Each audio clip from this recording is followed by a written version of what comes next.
his work, right? You see that? So Esau was not feeding our forefather righteously. That's the main reason why the Moses gave them the spirit and they start planting their own garden to supplement the major ration provided by the captors. Who is our captor? Esau, Edom. Esau, Edom, he's our captor. He's our captor, right? Let's continue. You see that? That's beautiful. Look at that. Just a small thing, man. You can, listen, you can grow cilantro. You can grow, basic stuff. Pepper, whatsoever you can grow. You start early in the springtime. You can already start planting the seed inside. And then early spring, you take them outside. You take them outside. If you notice you get cold, you bring them in. And then when the weather changes, you bring them outside again.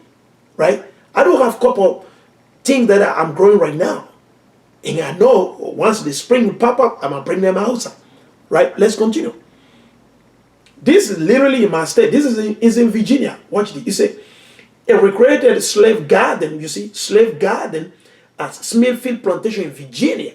You see, he said this plan eventually made their way from garden of the enslaved to those of some of the wealthiest and most prominent people in the country, including George Washington and Thomas Jefferson, whose garden were planted with heirloom seed from Africa. Woo! He said enslaved African chefs left their mark on certain cooking methods while also developing recipes that are now staple in the American diet, particularly in the American South. Dishes like gumbo, jambalaya, pepper pan, the method of cooking greens, hopping john, made with green, abominable pork. Kelly Dietz, director of programming at Stratford Hall, told VOA via email. You see that? So these people, they know very well who we are. You see, they know very well who we are. Watch this. You see, the kitchen building on the Chicora Wood Plantation in Georgetown County, South Carolina. The method of deep frying of fish or barbecue meat were all documented in West Africa before the transatlantic slave trade. Say this, but today, guess what?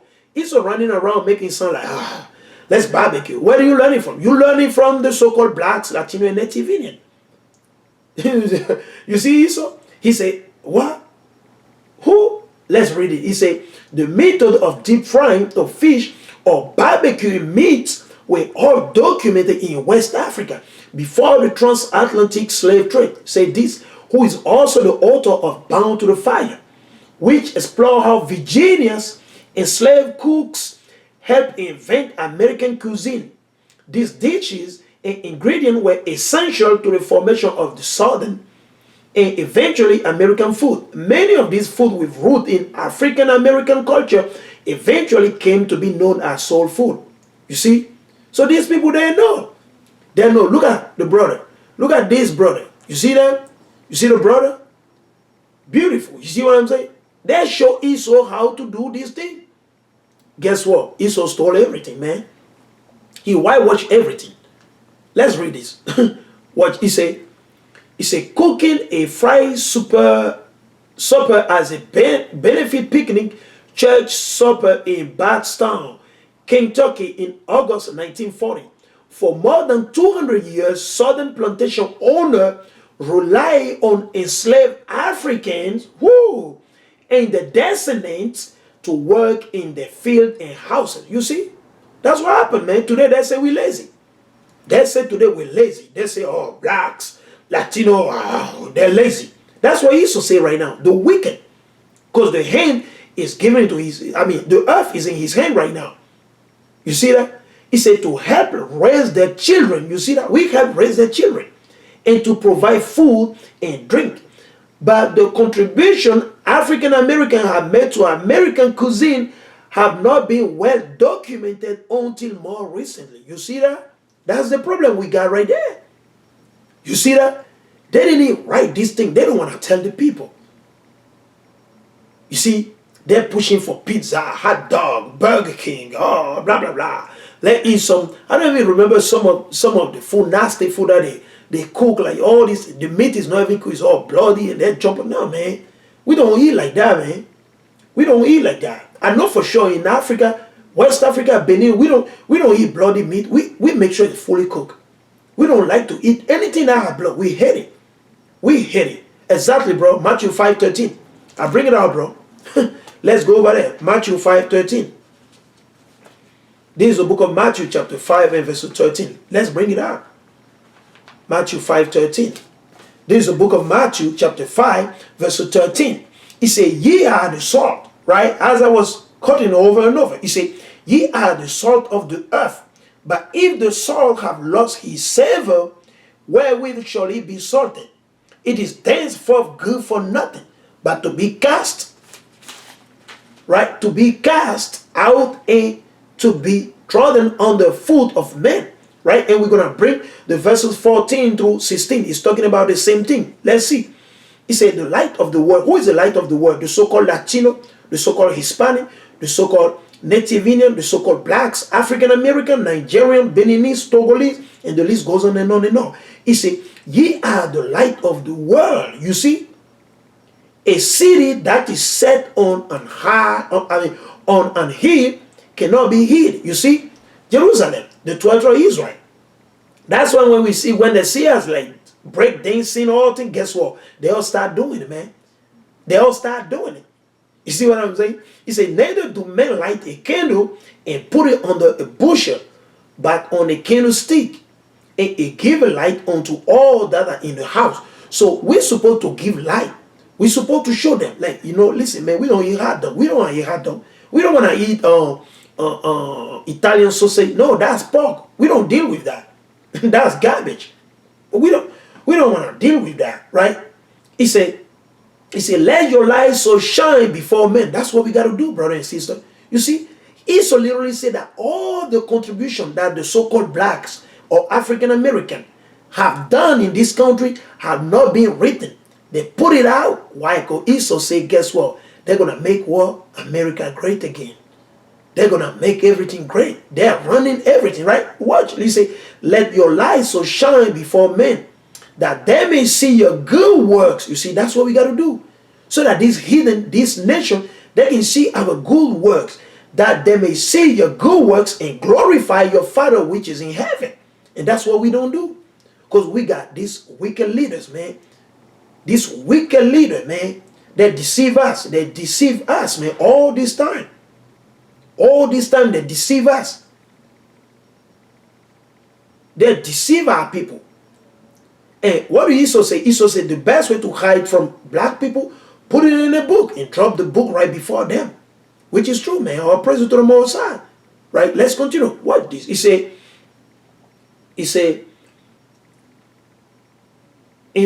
but the contribution African Americans have made to American cuisine have not been well documented until more recently.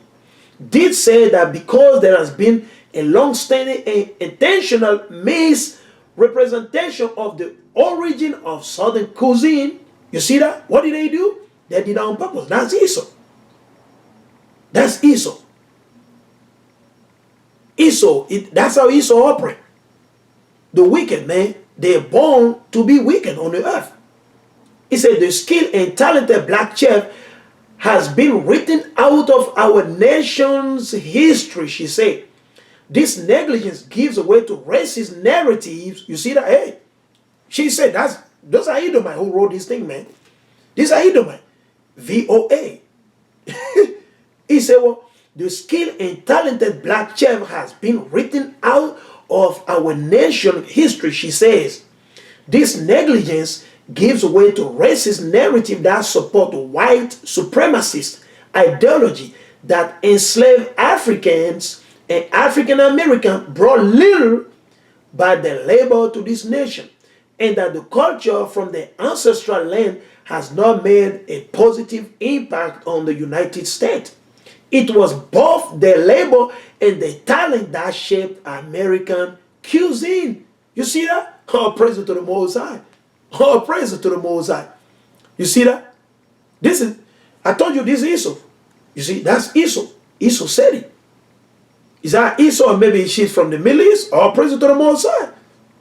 All praise to the Most High. That's right. All praise to the Most High. That's the thing. Our people our people today, man, everything you turn the TV on is so you see everywhere. So our people don't believe it. Let's read this. Let's go to the book of 2 Timothy chapter 3. Right? Let's go to 2 Timothy chapter 3. Right? Let's go to 2 Timothy chapter 3. This is 2 Timothy chapter 3, and we're going to read verses 16 through 17. Let's read it. This is the book of 2 Timothy chapter 3 and verses 16 through 17. He said, all scripture is given by inspiration of Yahweh and is profitable for doctrine, for reproof, for correction, for instruction in righteousness, that the man of Yahweh may be perfect, truly furnished unto all good works. So that's what we got to start doing. We got to start making sure that, okay, you know what, we are applying this thing. We got to go to the Bible and read our history, because the Bible is our history book. The history book of the so-called blacks, Latino, and Native Indian. That's our history book. That we got to make sure that we're going back onto the law, the commandment of the Most High, to gain wisdom, understanding.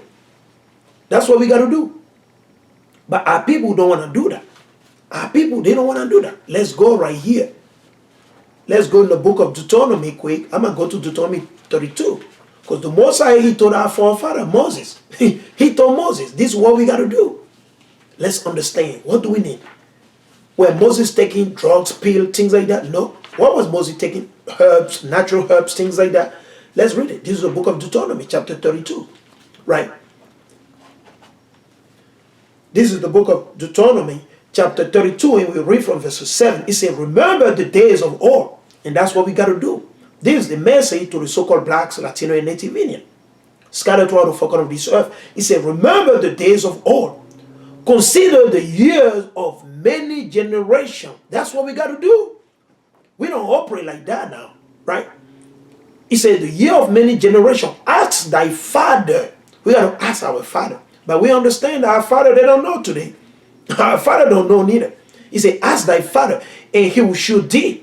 Thy elders, and they will tell thee.